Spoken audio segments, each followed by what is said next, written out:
Hello दोस्तों, नमस्ते, अस्सलाम वालेकुम। जिस भी भाषा के साथ आप मुझसे जुड़ाव महसूस करते हो उस भाषा के साथ आपका हृदय से मैं शब्बो खान आपके अपने चैनल हिंदी क्लासेस में स्वागत और अभिनंदन करती हूँ और आशा करती हूँ आप सभी अच्छे होंगे और अपनी पढ़ाई की तरफ रुख किए होंगे और धीरे धीरे सही लेकिन अपने लक्ष्य की ओर ज़रूर आगे बढ़ रहे होंगे।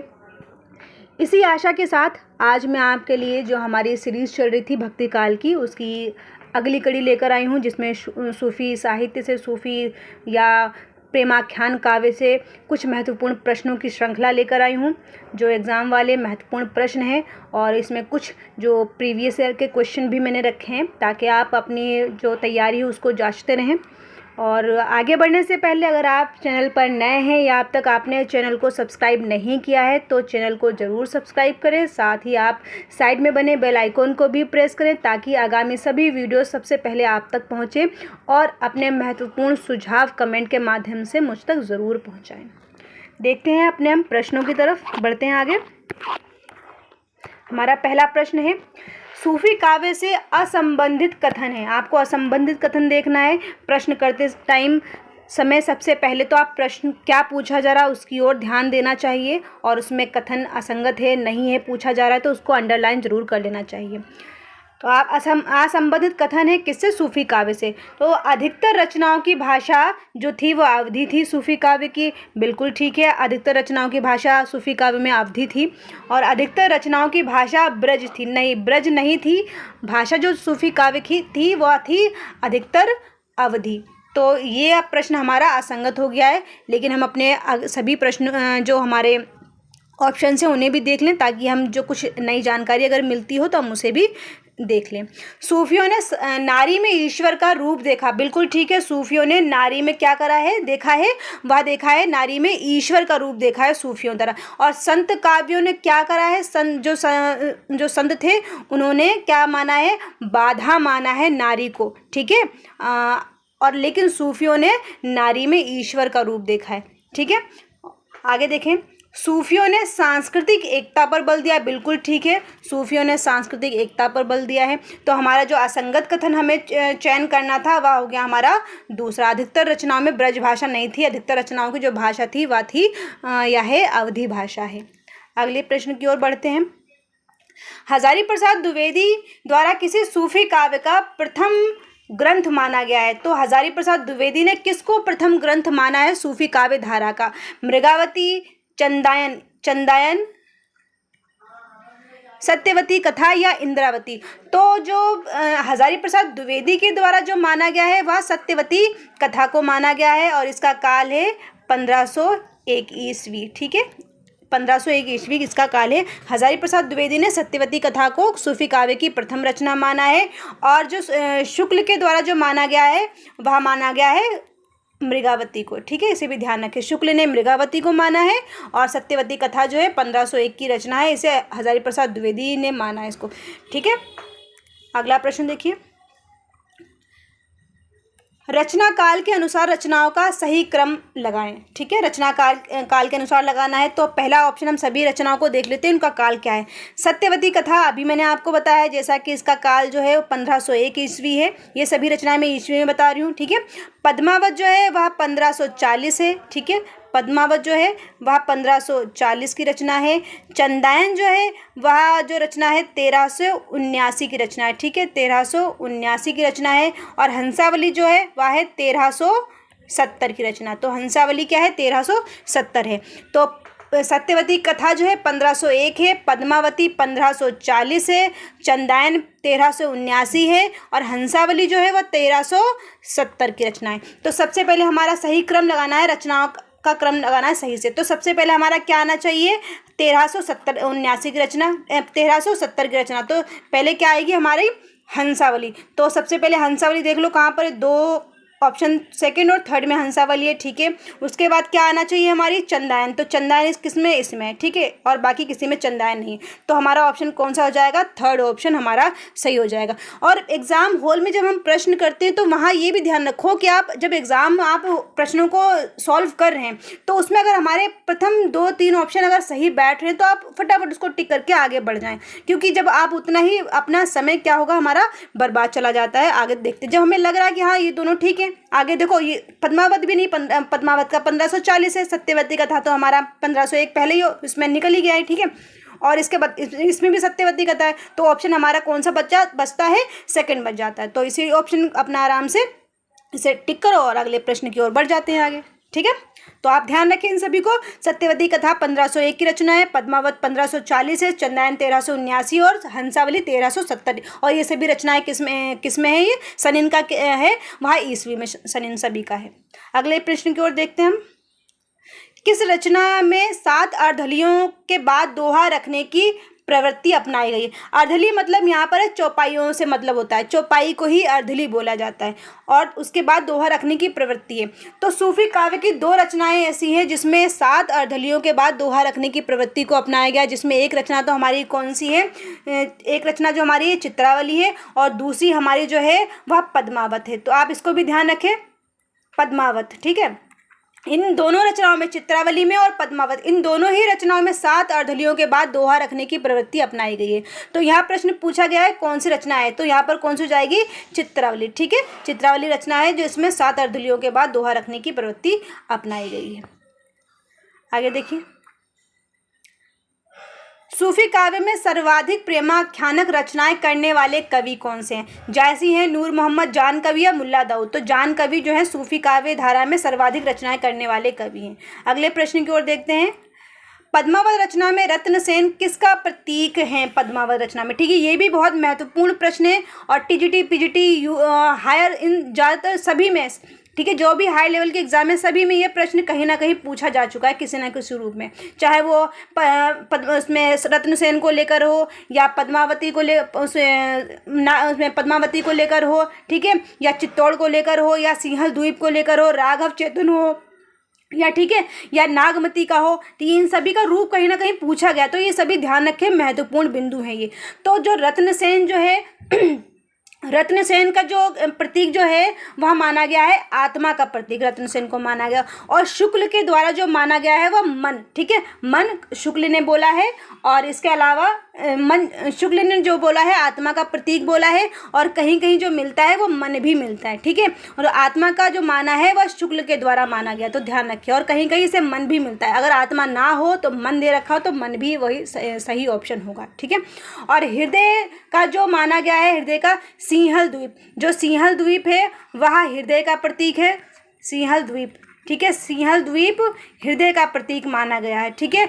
गुरु जो है, गुरु के रूप में जो सुआ है, ठीक है, जो तोता था वो हीरामन तोता, जिसका नाम हीरामन तोता था। कहीं कहीं ये भी पूछा, जैसे नेट जेआरएफ जैसे एग्जाम में ये पूछा जाता है कि जो तोता था उसका नाम क्या था, ठीक है, तो वो नाम था हीरामन, ठीक है। जो हीरामन तोता है वह जो है गुरु का प्रतीक है पद्मावत रचना में।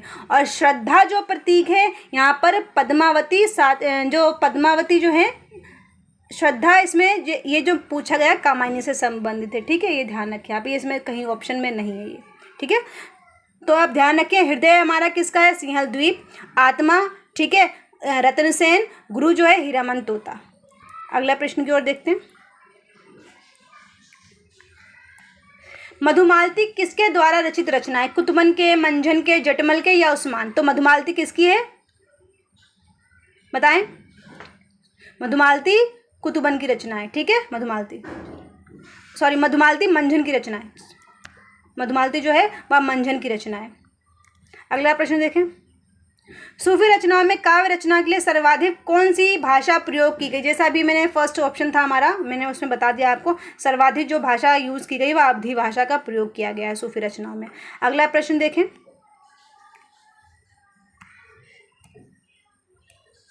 कबीर ने केवल भिन्न प्रतीत होती हुई परोक्ष सत्ता की एकता का आभास दिया था, प्रत्यक्ष जीवन की एकता का दृश्य सामने रखने की आवश्यकता बनी थी, यह जायसी के द्वारा पूरी हुई। तो यह कहने वाले कौन हो सकते हैं? एक ही हो सकते हैं जिन्होंने कबीर का विरोध किया है, वह है आचार्य रामचंद्र शुक्ल, ठीक है। यह कथन किसका है? शुक्ल जी का है, जिन्होंने कबीर का विरोध किया है, ठीक है। इनसे कबीर से बढ़कर इन्होंने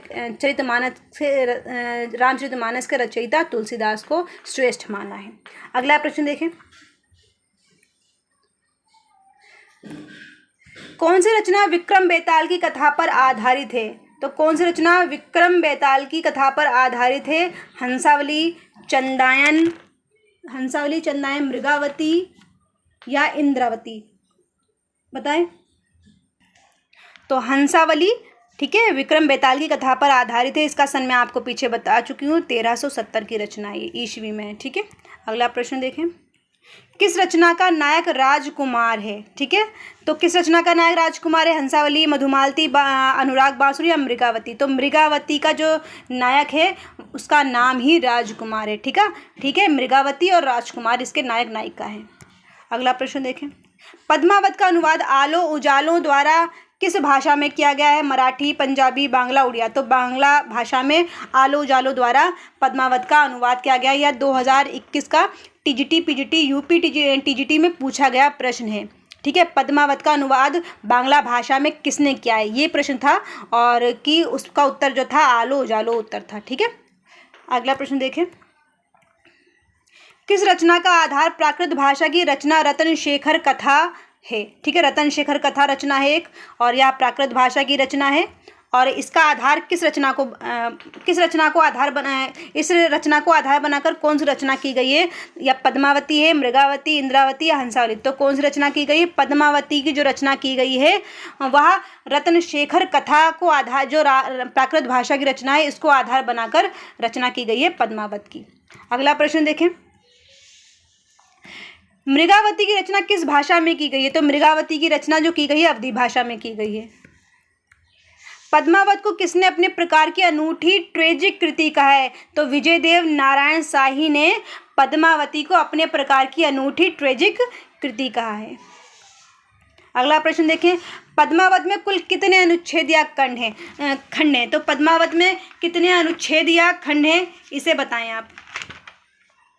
तो 69 हैं, 60 हैं, 80 हैं, 58 हैं। तो जो कुल जो खंड हैं वह तो है 58, जिसमें एक जो है उपसंहार, ठीक है, और 57 खंड हैं, ठीक है, 57 खंड हैं और एक उपसंहार, तो कुल मिलाकर 58 इसमें खंड या सर्ग हैं। और जो 69 सर्ग हैं या किस में हैं आप बताएं। इसको आप इसे कमेंट बॉक्स में कमेंट करिएगा कि जो 69 सर्ग हैं वह किस रचना में हैं, ठीक है। अब मैं आपको ऑप्शन देती हूँ, पृथ्वीराज रासो का या मृगनयनी का हो गया, या मंजन की, ठीक है, मृगावती का, मृगनयनी का, या पृथ्वीराज रासो का, या पद्मावत का, ठीक है। इसको बताएं आप।